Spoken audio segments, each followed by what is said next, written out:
monde, un désert qui recouvre près de la moitié du continent africain, le Sahara.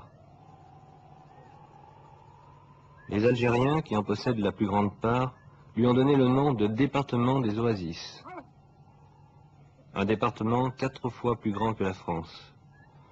Au-delà des dunes, vers le midi, écrivait un auteur de l'Antiquité, une terre sans eau, sans animaux, sans pluie, sans bois.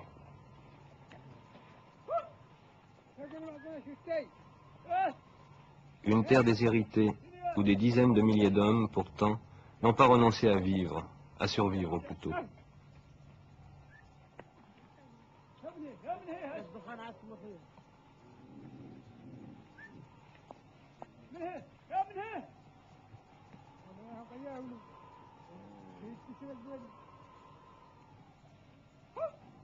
En plein désert, au sud de Tougourt, et c'est avec lui que nous sommes allés à la rencontre de son pays. Avec ses fils et ses chameaux, il venait de très loin vers le sud, à plus de 2 journées de marche. Le bois au Sahara est presque aussi rare que l'eau. Alors, depuis toujours, toute l'année, Mekki fait le voyage de Tamelat. Il apporte au marabout du village, si Ahmed Tidjani, la provision de bois pour la semaine.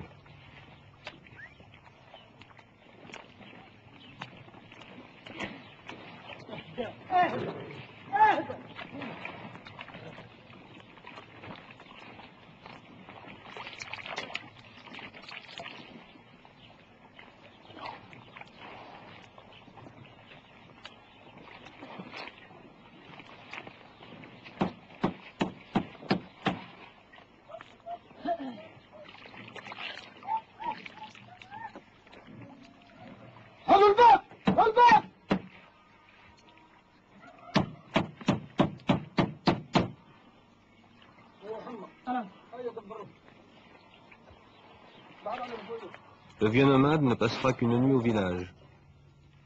Et dans les ruelles étroites, devant les portes fermées, rien ne semble l'arracher à sa solitude de perpétuel étranger. Depuis le temps de la jeunesse de Mekki, depuis sa première caravane, rien n'a vraiment changé à Tamelat. Nous nous demandions cet après-midi-là si la vieille Zaouïa n'allait pas préserver son secret aussi farouchement que les femmes sans visage qui la hantent. C'était l'heure de la promenade quotidienne du marabout.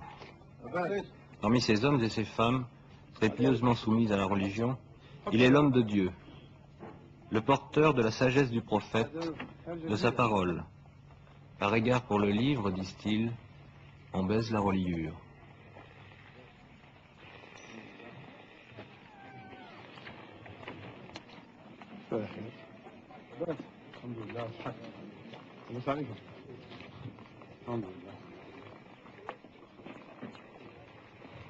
C'est un homme très généreux, c'est un homme très religieux, un homme qui sait comment vivre, c'est un homme sérieux. Et il apprend aux autres à vivre comme Il apprend aux autres à vivre, il leur donne des conseils de quoi vivre. Ce bien, c'est que c'est un homme qui pense bien, qui pense bien et qui a toujours raison. Obligatoirement. Obligatoirement, il a raison. Je ne peux rien dire. L'administration coloniale abrita autrefois son pouvoir derrière l'autorité sans partage des marabouts sahariens. Beaucoup furent même assassinés par les patriotes algériens venus du nord. Le marabout de Tamelat a su habilement traverser cette époque troublée. Il n'est plus bien sûr le chef officiel de la cité, mais son neveu est le représentant élu de Tamelat à l'Assemblée populaire. Il n'a rien perdu de son autorité morale, rien non plus de ses immenses palmeraies, ni de ses richesses.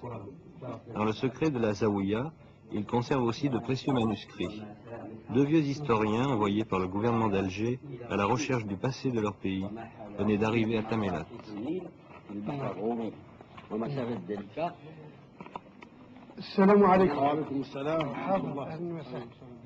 Avec la prudence et la discrétion imposées par les usages, ils nous ont aidés à satisfaire notre curiosité. Surtout une personnalité spirituelle.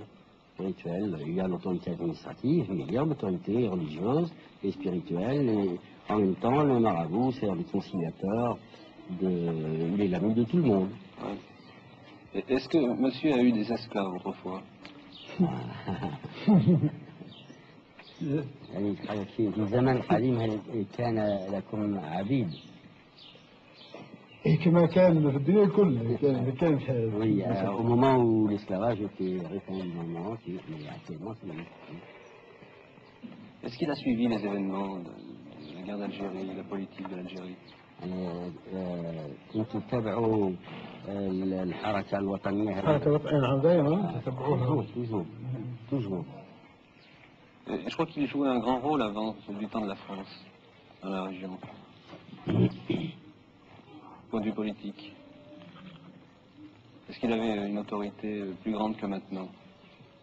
Ah, il a toujours joué un rôle peut-être politique, oui. Ne troublons pas la tranquillité de la vieille Zaouïa en remuant de fâcheux souvenirs.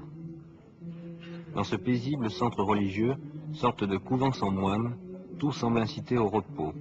Toute violence paraîtrait sacrilège. Les voyageurs, les pèlerins, peuvent séjourner ici le temps qu'ils veulent. Pendant des jours, des mois, des années parfois, ils seront gratuitement pris en charge par le marabout. Les pauvres de la communauté sont eux aussi placés sous sa protection. Il n'y a pas de mendiants à Tamélat.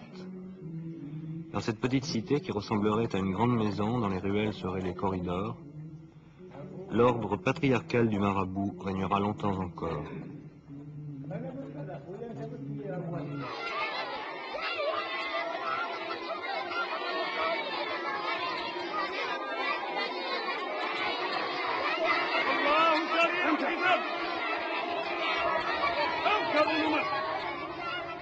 Le jeudi, le dimanche et les jours de congé, les enfants apprennent à s'y plier. Pendant des heures, sous le regard vigilant du Taleb, on rabâche un verset du Coran copié sur l'ardoise en bois. On récite,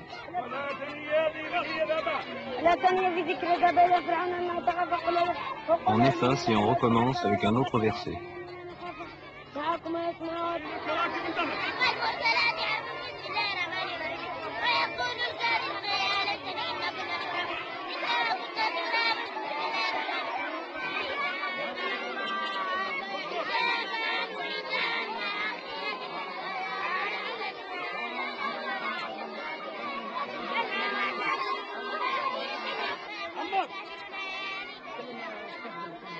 يا شيخ اطلع بالصوت اقرا وارد عليه يلا بالصوت اقرا. Et puis, il y a ceux qui viennent réviser.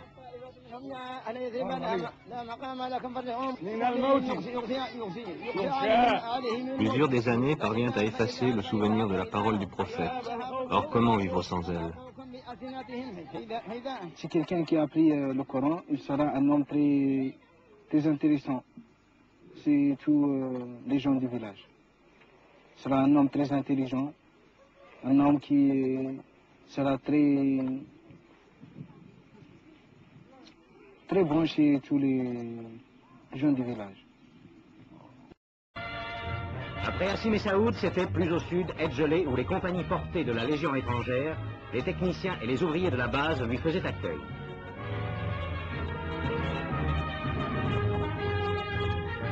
Et là, le chef du gouvernement, en assistant à l'implantation d'un 30e derrick, mesurait l'effort immense accompli depuis 2 ans dans la recherche de l'or noir.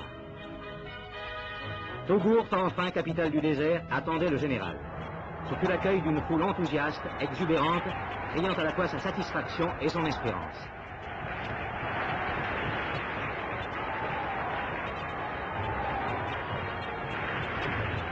C'est à cette foule que le général devait dire: le Sahara doit être le grand terrain d'avenir entre 2 mondes.